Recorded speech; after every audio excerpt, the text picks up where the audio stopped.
Good morning students.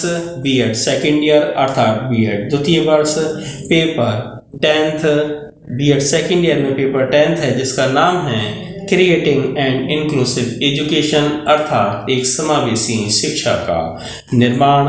Unit 5 इकाई 5 के अंतर्गत आज हम जानेंगे फैक्टर्स अफेक्टिंग क्लासरूम डायनेमिक अर्थात कक्षा गत्यात्मकता को प्रभावित करने वाले कारक।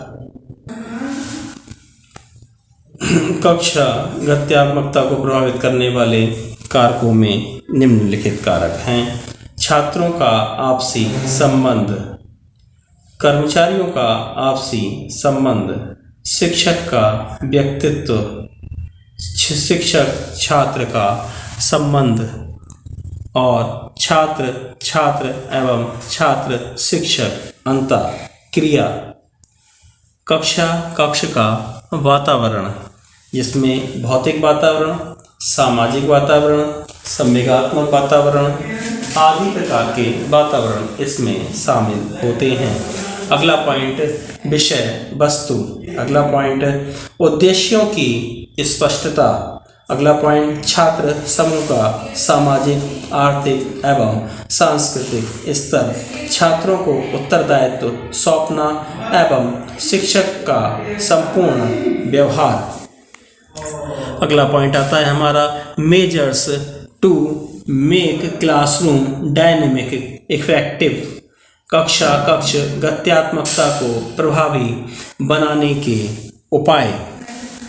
कक्ष को प्रभावी बनाने के उपाय निम्नलिखित हैं, जिसको हम इस प्रकार से समझ सकते हैं। कक्षा में छात्र छात्राओं के मध्य अंतःक्रिया को उन्हें सीधी पंक्तियों में बिठाने के स्थान पर गोलाकार स्थिति में बिठाया जाना चाहिए।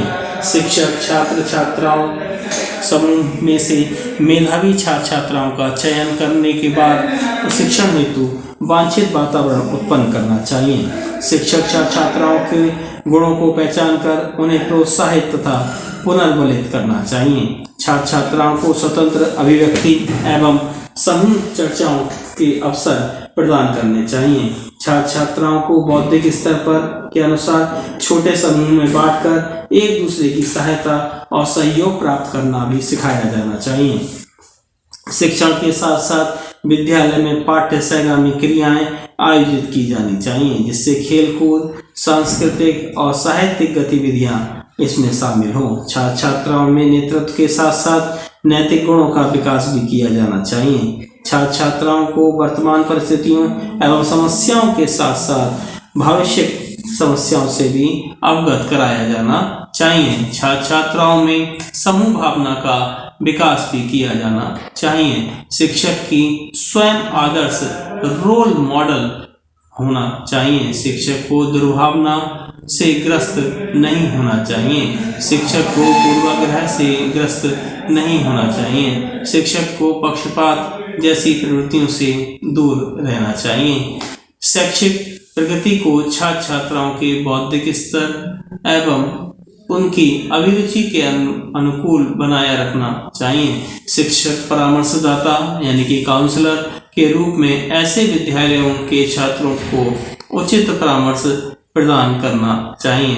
अगला पॉइंट हमारा आता है सम स्पेशल मेजर्स, कक्ष वातावरण को प्रभावित बनाने के कुछ विशिष्ट उपाय निम्नलिखित हैं, जिसमें पहला पॉइंट आता है सिलेक्शन ऑफ एबल टीचर्स, योग्य शिक्षकों का चयन।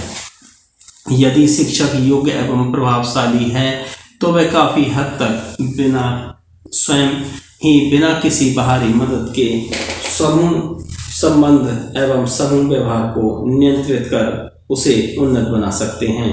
ऐसा देखा भी गया है कि विशेषकर इसमें वैसे शिक्षक अधिक सफल होते हैं जो विषय के ज्ञाता होने के साथ साथ आकर्षक भाषा, व्यंग एवं परिहास यानी कि जोक्स आदि की क्षमता सजोए हुए होते हैं।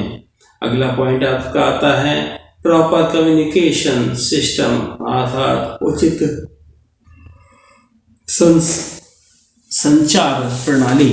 कक्षा में समूह संबंधों को उत्तम बनाने के लिए ये आवश्यक होता है कि शिक्षालय में संचार की अच्छी व्यवस्था हो। शिक्षक आसानी से किसी भी छात्र को जो सूचना देना है वह दे पाए और छात्र भी आसानी से शिक्षक से जो कहना चाहे या उनसे जो सूचना प्राप्त करना चाहे वह उसे प्राप्त कर सके। इतना ही नहीं, छात्र का छात्रों से के साथ और शिक्षक का शिक्षकों के साथ भी अच्छी संचार व्यवस्था होनी चाहिए। अगला पॉइंट आता है, तीसरा पॉइंट, काउंसलिंग सेंटर्स, परामर्श केंद्र। समूह संबंधों को उत्तम बनाने रखने की दृष्टि से प्रत्येक शिक्षालय में एक परामर्श केंद्र होना चाहिए, जिसमें एक स्कूल परामर्शदाता यानी कि स्कूल काउंसलर होना चाहिए। स्कूल परामर्शदाता कुछ समायोजित बालकों एवं अनुशासनहीन व्यवहार करने वाले बालकों की पहचान कर उनके व्यवहारों को सुधारने का प्रयत्न करता है। ऐसे व्यवहार करने वाले बालक कक्षा में अच्छे समूह संबंध कायम करने में बाधक सिद्ध नहीं होते हैं। अगला पॉइंट आपका आता है एजुकेशनल एक्सकर्शन, शैक्षिक भ्रमण। कुछ शिक्षा मनोवैज्ञानिकों ने कक्षा में समूह संबंध को सुधारने की दृष्टि से समय समय पर छात्रों को शैक्षिक भ्रमण पर ले जाने की सिफारिश की है। इस तरह के शैक्षिक भ्रमण में छात्र एक दूसरे को वास्तविक परिस्थिति से अवलोकन करते हैं तथा एक दूसरे को समझने की कोशिश भी करते हैं। इसका परिणाम ये होता है कि छात्रों में सहयोगिता और परोपकारिता का भाव पनपता है और समूह संबंध सुधारने में अहम भूमिका भी निभाई जाती है। अगला पॉइंट आपका आता है टीचर्स गार्जियंस मीटिंग, शिक्षक अभिभावक सभा। कक्षा में समूह संबंधों को सुधारने के लिए यह आवश्यक है कि शिक्षक को छात्रों की घरेलू आदतों एवं व्यवहारों के बारे में समुचित ज्ञान हो। इस ढंग का ज्ञान उन्हें छात्रों के माता पिता या अभिभावकों यानी कि गार्जियन से आसानी से और सही मिल पाता है। अतः शिक्षालय में यदा कदा कम से कम साल में 3 बार अवश्य ही शिक्षक अभिभावक सभा का आयोजन किया जाना चाहिए। छठा पॉइंट आपका आता है एप्रोप्रिएट कैरिकुलम, उपयुक्त पाठ्यक्रम। यदि छात्रों के लिए बनाया गया पाठ्यक्रम उनकी योग्यता, उनकी अभिरुचि, उनके बौद्धिक स्तर के अनुकूल है तो उनसे छात्रों की व्यस्तता पाठ्यक्रम में अधिक हो जाती है और उन्हें अनुशासनहीन व्यवहार करने का मौका नहीं मिलता है। उपयुक्त पाठ्यक्रम के होने से छात्र उसे ठीक से समझते हैं तथा उनकी शैक्षिक उपयोगिता का आकलन भी सही कर पाते हैं। इन सब से उनकी शैक्षिक अभिरुचि तीव्र हो जाती है और उनका अनुशासनहीन व्यवहार अपने आप में कम हो जाता है। अगला 7वां पॉइंट आपका आता है एप्रोप्रिएट टीचिंग मेथड, अर्थात कक्षा में अनुशासनहीनता को कम करने का एक उपाय भी है। शिक्षक अध्यापन करते समय आकर्षक तरीकों का प्रयोग करें। उन्हें कोशिश करनी चाहिए कि छात्र उनके व्याख्यान से ऊब न जाए, नीरसता का अनुभव न करे। इसके लिए उन्हें अच्छे सटीक उदाहरणों से अपने तथ्यों की व्याख्या करनी चाहिए तथा साथ ही साथ यदि संभव हो तो प्रोजेक्टर आदि के सहारे तथ्यों को पर्दों पर दिखाकर अध्यापन करना चाहिए। इन सब से आकर्षक विधियों का परिणाम ये होता है कि छात्रों में अनुशासनहीनता की समस्या अपने आप कम होने लगती है। 8वां पॉइंट आपका आता है गुड फिजिकल एनवायरनमेंट, उत्तम भौतिक वातावरण। छात्रों में अनुशासनहीनता को रोकने के लिए एक उत्तम सुझाव ये है कि कक्षा का भौतिक वातावरण अच्छा एवं आदर्श हो। कक्षा में प्रकाश एवं वायु संचार का उत्तम प्रबंध हो। छात्रों को बैठने के लिए अच्छा एवं आरामदेह बेंच एवं लिखने के लिए डेस्क हो। दीवार, खिड़की, दरवाजे साफ सुथरे और मनमोहक रंगे हुए हों। कक्ष अच्छा ब्लैक बोर्ड होना चाहिए, चौक होने चाहिए आदि का प्रबंध होना चाहिए। साथ ही इस तरह के भौतिक वातावरण होने से छात्र शैक्षिक कार्यक्रमों की ओर अधिक आकर्षक होते हैं और वे किसी भी प्रकार के अनुशासनहीन व्यवहार दिखाने की बात भी नहीं सोचते हैं। 9वां पॉइंट आपका आता है एक्स्ट्रा करिकुलम एक्टिविटीज, पाठ्येतर क्रियाएं। अनुशासनहीनता को रोकने के लिए कुछ शिक्षा मनोवैज्ञानिकों ने सलाह दी है कि छात्रों को पाठ्येतर क्रियाओं में भाग लेने के लिए प्रेरित करना चाहिए। इनका विचार है यदि स्कूल में छात्रों को खेलकूद, नाटक, संगीत, वाद विवाद आदि में भाग लेने की पर्याप्त व्यवस्था होती है तो इससे तमाम छात्रों को आत्मसम्मान और आत्मविश्वास उत्पन्न होता है और उनमें आत्मनियंत्रण, सेल्फ कंट्रोल एवं सहयोगिता, कोऑपरेटिवनेस की भावना उत्पन्न करता है तथा उन्हें अनुशासित बनाता है।